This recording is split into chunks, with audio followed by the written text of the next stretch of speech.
Beragama Buddha jangan hanya KTP saja, tetapi kita harus tahu laksanakan sila juga. Itu baru luar biasa. Sotihotu, pada kesempatan ini saya akan membahas tentang Pancasila Buddhis. Sebelum membahas materi lebih jauh, mari kita sama-sama membaca Penggalan Dhammapada 17, Kodawaga 227 sampai 234 berikut ini.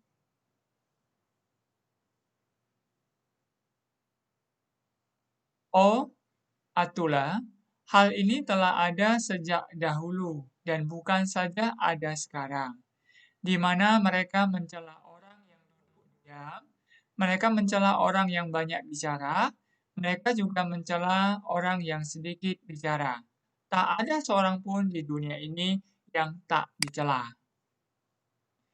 Tidak pada zaman dahulu, waktu yang akan datang, ataupun waktu sekarang, dapat ditemukan seseorang yang selalu dicela maupun yang selalu dipuji. Setelah memperhatikan secara seksama, orang bijaksana memuji ia yang menempuh kehidupan tanpa celah, pandai serta memiliki kebijaksanaan dan sila. Siapakah yang layak merendahkan orang tanpa celah seperti sepotong emas murni? Para dewa akan selalu memujinya, begitu pula para brahmana.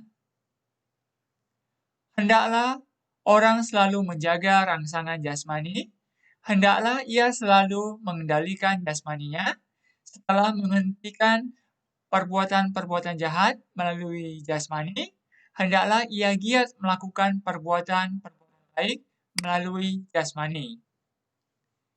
Hendaklah orang selalu menjaga rangsangan ucapan, hendaklah ia mengendalikan ucapannya, hendaklah ia giat melakukan perbuatan-perbuatan baik melalui ucapan.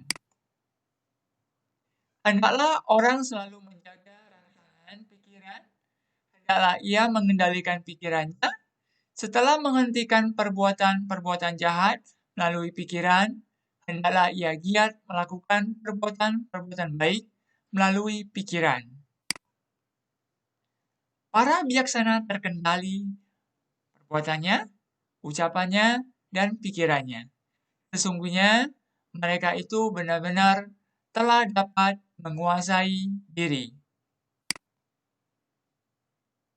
Berdasarkan Dhammapada 17, Kodawaga 227 sampai 234 di atas, terlihat bahwa tidak satu pun dari kita yang terus-menerus dipuji ataupun dicela.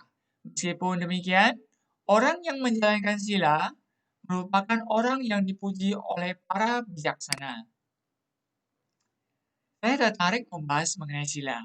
Didasarkan oleh masih ada orang yang berkata seperti ini.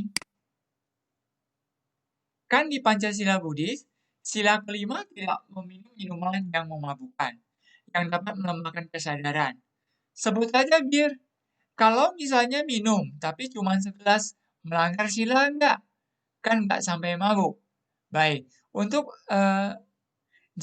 jawabannya nanti kita akan bahas pada pembahasan sila kelima.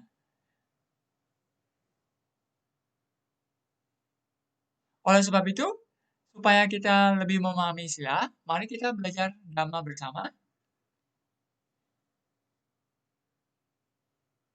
Perlu kita ketahui definisi dari sila.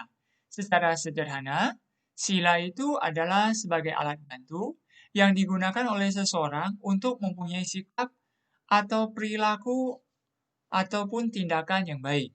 Selain itu, sila juga dapat diartikan sebagai kehendak atau sikap batin yang tercetus pada orang yang menghindari ucapan dan perbuatan tidak terpuji.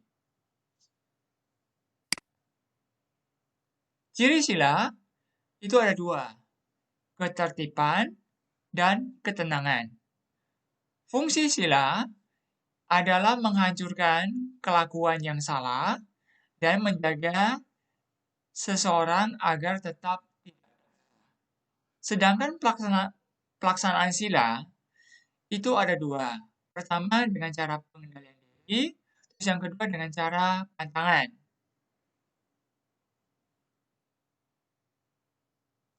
Sila dibedakan menjadi tiga berdasarkan tingkatannya, yaitu sila kecil. Sila kecil ini yaitu Pancasila dan Antasila. Ini dilaksanakan oleh umat awam, yaitu Upasaka dan Upasika. Kedua, sila menengah.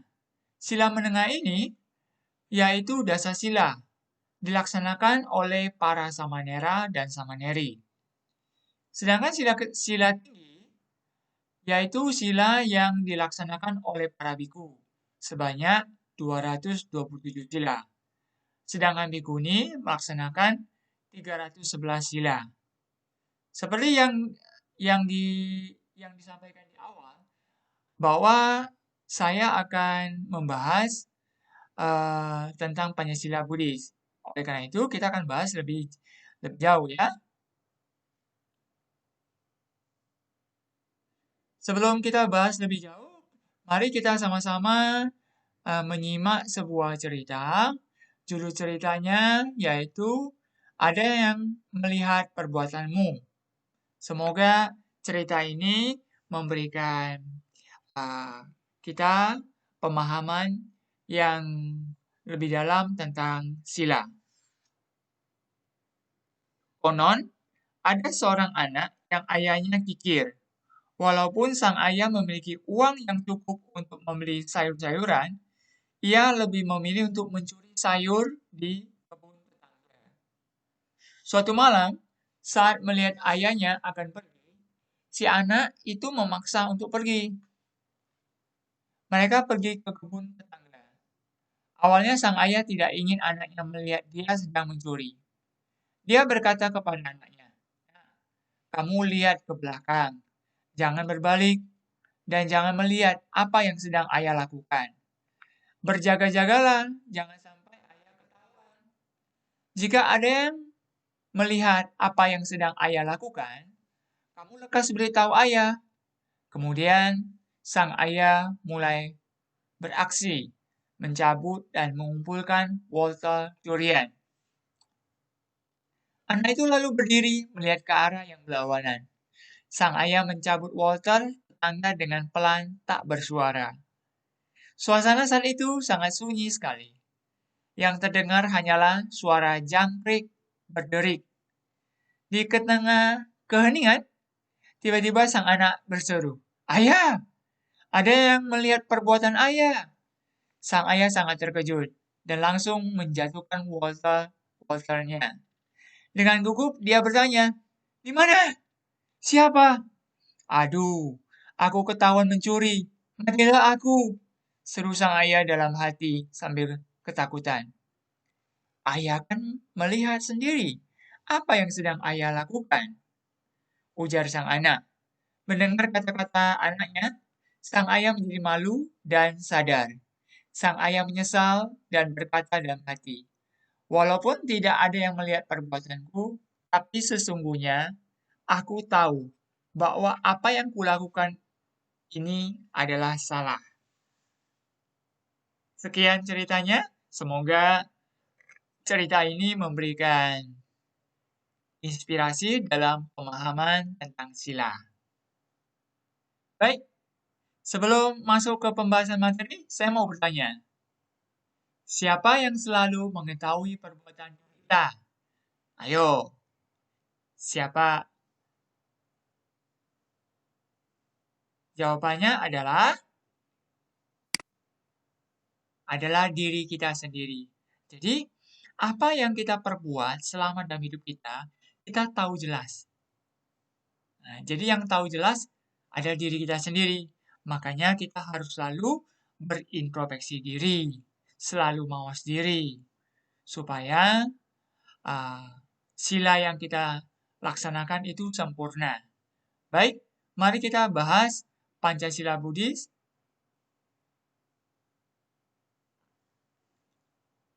Apa sih Pancasila Buddhis itu?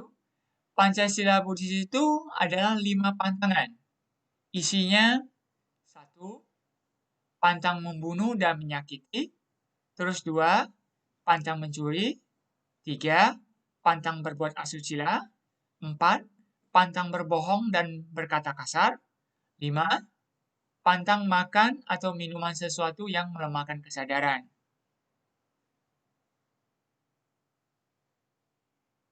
Baik, kita bahas sila pertama dulu, yaitu pantang membunuh dan menyakiti.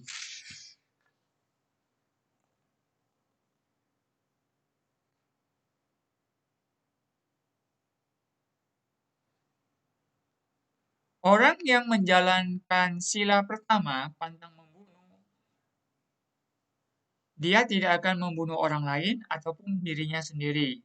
Nah, tindakan yang bagaimanakah yang bisa disebut sebagai membunuh?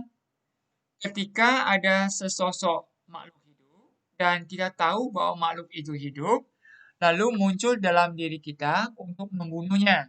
Dan kita pun melakukan usaha membunuhnya. Sehingga makhluk itu mati, maka bisa kita katakan kita telah melakukan pelanggaran sila pertama. Makhluk tersebut bisa berarti manusia, binatang, apapun.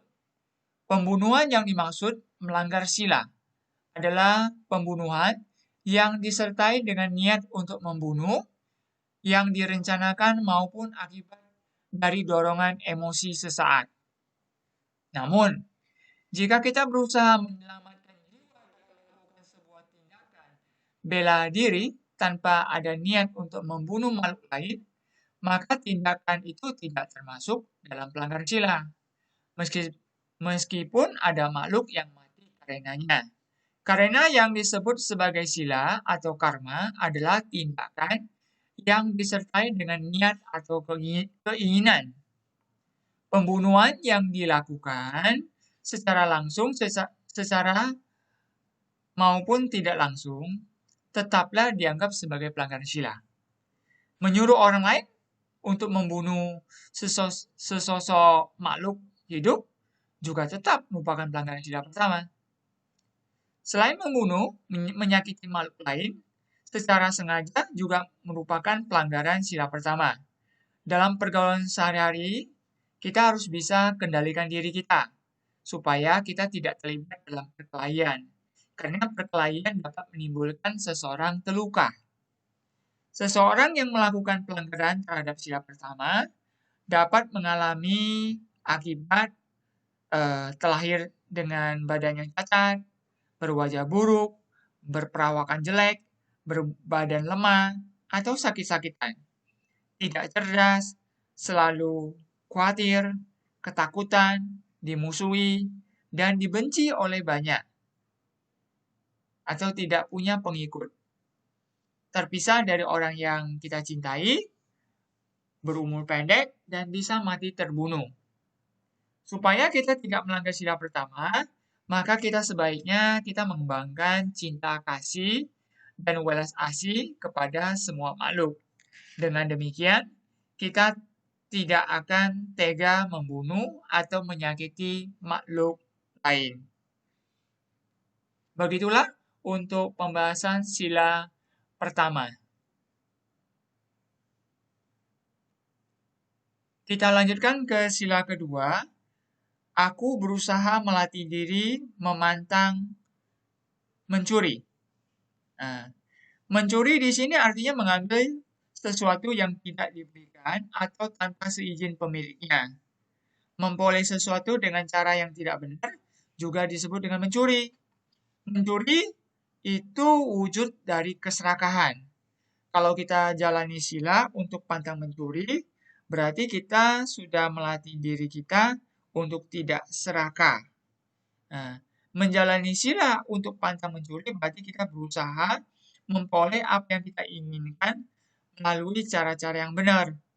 Nah, jika pihak lain belum memberikan izin kepada kita untuk mengambil apa yang mereka miliki, kita seharusnya tidak mengambilnya. Dengan menjalani sila, berarti kita menghindari perbuatan mencuri.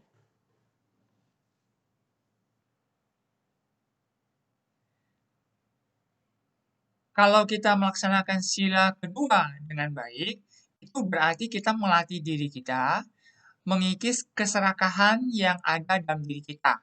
Sekaligus kita turut menjaga kepemilikan orang lain. Tindakan seperti apakah yang tergolong mencuri? Baik.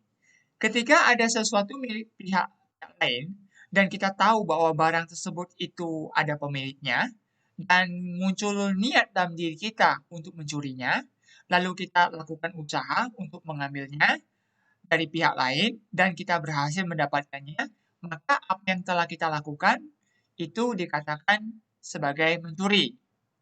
Pencurian bisa saja dilakukan secara langsung dan tidak langsung. Mencuri, merampas, memeras orang, memberikan gugatan, memberikan gugatan palsu untuk mendapatkan milik orang lain, menipu, memalsukan barang, memungkiri milik orang lain yang pernah dititipkan pada kita, mencopet, menukar barang yang menjadi hak orang lain, menyelundupkan barang, menghindari pajak dan korupsi, itu merupakan contoh-contoh perbuatan dari mencuri yang dilakukan secara langsung. Sedangkan berlaku sebagai kaki tangan atau penada dari orang yang melakukan pencurian langsung, merayu orang lain dengan tujuan untuk menipu, serta menerima suap termasuk sebagai tindakan mencuri tidak langsung. Menghancurkan barang orang lain secara sengaja tanpa miliknya dan menggunakan barang orang lain dengan sewenang-wenang juga termasuk dalam pelanggaran sila kedua. Pelanggaran sila kedua bisa berakibat antara lain tidak memiliki kekayaan, terlahir miskin, menderita kelaparan, tidak berhasil mendapatkan apa yang diinginkan, sering menderita kerugian ketika berdagang, sering ditipu, mengalami kehancuran atau malapetaka. Oleh sebab itu, kita harus menjaga diri kita supaya tidak melakukan atau tidak terlibat dalam pelanggaran sila kedua. Caranya bagaimana? Kita harus mudah merasa puas. Jika kita mudah merasa puas dengan apa yang kita miliki, kita bisa bersyukur, maka kita tidak akan mudah untuk menginginkan milik orang lain. Jadi kita belajar bersyukur atas apapun yang kita miliki.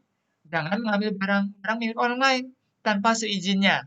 Mungkin kamu melihat teman-temanmu memiliki barang yang sedang ngetren akhir-akhir ini. Sepatu yang mahal atau barang-barang yang keren lainnya. Nah, jika kita tidak bisa memiliki barang yang sama dengan mereka, kita harus belajar tetap mempertahankan sila kedua ini. Jangan sampai kita mengambil barang milik orang lain atau memaksakan diri untuk membeli barang yang sama dengan mengambil uang orang tuamu tanpa seizin mereka. Bersyukurlah atas apa yang kamu miliki saat ini. Ingat, meskipun kamu tidak bisa memiliki barang yang sedang digandrungi oleh para remaja saat ini, kamu tetap bisa menjadi keren. Bagaimana caranya? Dengan bisa tampil rapi dan bersih, berprestasi dalam bidang apa yang kita sukai, bisa ramah, dan selaku berkelakuan baik. Itu sudah membuat kita lebih keren. Baik, kita lanjutkan ke sila ketiga, yaitu pantang berbuat asusila. Di sini perbuatan asusila di sini maksudnya adalah berzina atau melakukan perbuatan seksual yang tidak dibenarkan karena mengkhianati pasangan hidup atau dilakukan di luar pernikahan. Aturan moral yang ketiga ini tidak hanya berlaku bagi orang dewasa. Nah, perbuatan cabul tidak boleh dilakukan oleh siapa saja. Sebagai seorang anak-anak remaja, kita juga harus melatih menjalani sila ini. Hindari pergaulan bebas. Taati norma-norma yang berlaku di keluarga dan masyarakat. Jangan sampai melakukan perbuatan asusila atau hubungan seksual yang belum pantas dilakukan karena belum memiliki pasangan hidup yang sah. Perbuatan asusila sangat merugikan diri kita. Jalan hidup kita masih panjang, masih banyak hal indah di depan. Jadi jangan sampai perbuatan asusila menghancurkan masa depan kita. Jadi kita harus kendalikan nafsu kita, atau kamu akan menyesal kelak kalau kamu tidak kendalikan nafsu kamu. Hindari jangan sampai orang lain berpikiran asusila terhadapmu dengan cara berpakaian yang sopan, berbicara dan berperilaku yang sopan. Itulah cara-cara untuk menjaga dirimu supaya tetap terlindung dan terjaga. Kita lanjut ke sila keempat, pantang berbohong dan berkata kasar. Berbohong adalah kejahatan melalui ucapan. Menghindari berbohong berarti menghindari ucapan-ucapan yang tidak benar atau ucapan-ucapan yang memperdaya orang lain. Nah, kita tidak boleh mengucapkan kata-kata yang tidak mengandung kebenaran, apalagi hanya untuk kesenangan kita semata. Selain pantang berbohong, kita juga pantang menghasut, menipu, menjilat kata-kata, memfitnah, melanggar janji, berpura-pura, berkata yang berlebih-lebihan, tidak menyampaikan sesuatu apa adanya, menghindari berkata kasar, menghina, menyinggung orang lain, serta menghindari ngomong kosong. Dusta dalam bergurau tetap salah. Bagaimanapun seseorang pembohong tidak akan dipercaya orang lain. Ingat, berlatihlah untuk senantiasa jujur dan mengucapkan kata-kata yang membawa manfaat bagi diri sendiri dan orang lain. Ingat, kejujuran adalah modal kesuksesan. Nah, orang yang suka berucap tidak benar seperti di atas biasanya tidak dipercaya oleh orang lain, meskipun oleh orang terdekat maupun bawahnya. Dan karena berusaha membohongi banyak orang, bicaranya jadi tidak jelas. Hatinya selalu khawatir karena takut kebohongannya akan terbuka. Sorot matanya juga menjadi tidak wajar karena secara tidak langsung orang yang sering melanggar sila keempat bisa terlahir tidak normal. Oleh sebab itu, kita harus melatih diri kita berbicara apa adanya. Berbicara dengan jujur dan lembut sehingga bisa dipercaya dan memiliki banyak sahabat. Hidup juga menjadi lebih tenang dan bahagia karena jauh dari kekhawatiran dan kebohongan atau ucapan buruk diri sendiri. Kita lanjut ke sila kelima, yaitu pantang makan atau minum sesuatu yang melemahkan kesadaran. Nah, menjalani aturan moral yang kelima ini berarti kita menghindari tergolong makanan dan minuman yang bisa menimbulkan ketagihan. Nah, contohnya ini adalah minuman yang mengandung alkohol, walau dalam kadar yang rendah sekalipun, dan narkoba itu adalah obatan terlarang ya. Nah, kesadaran yang lemah sangat berbahaya. Orang dapat melakukan hal-hal yang di luar kendalinya jika dalam keadaan mabuk. Perbuatan orang yang mabuk cenderung membahayakan dirinya sendiri dan orang-orang di sekitarnya. Merokok juga harus dijauhi, karena selain mengganggu kesehatan, seringkali menjadi pintu masuk bagi orang-orang yang menyalahgunakan narkoba. Baik, nah, sudah terjawab kan? Di awal tadi kan ada pertanyaan pembuka. Saya kan hanya mencoba sedikit alkohol ini, bir ini. Kok tidak boleh? Kan tidak melanggar sila, kan tidak sampai mabuk. Nah, tadi di dalam pembahasan Pancasila Budi sila kelima, walaupun sedikit, tetapi dapat saja melemahkan kesadaran kita. Apabila kesadaran kita lemah, tentu akan membahayakan diri kita sendiri dan orang lain. Baik, saya akan sekilas cerita, ya, cerita pendek lah ya. Jadi ini diceritakan, ini kan ada seorang pemuda, dia pergi ke diskotik, jadi dia minum banyak sekali alkohol. Setelah puas minum, dia pulang ke rumah, dia istirahat. Nah, karena dia merasa kepalanya pusing. Setelah beberapa lama istirahat, dia bangun. Perutnya merasa lapar. Saat dia bangun, dia bilang, Ini ayam siapa? Hoki banget saya. Kok berada di rumah saya? Lalu ayam yang masuk ke rumahnya dia tangkap. Lalu dia potong, lalu dia bunuh. Sudah melanggar sila pertama kan? Nah, baik. Setelah ayamnya dipotong dan dimasak dan sebagainya, dia pun makan. Nah, beberapa lama kemudian, anak tetangga, kebetulan adalah anak gadis, ya, datang datang ke rumahnya, bertanya, Paman, ada melihat ayam saya nggak? Lalu lalu si pemuda tersebut menjawab, saya tidak melihat. Sudah melanggar sila keempat, ya, dan kedua. Lalu karena melihat anak gadis ini berparas cantik, ya, lalu karena dia juga masih di bawah pengaruh alkohol, ah, dia tidak bisa kendalikan dirinya, maka anak gadis ini pun dia perkosa. Dia sudah melanggar sila ketiga.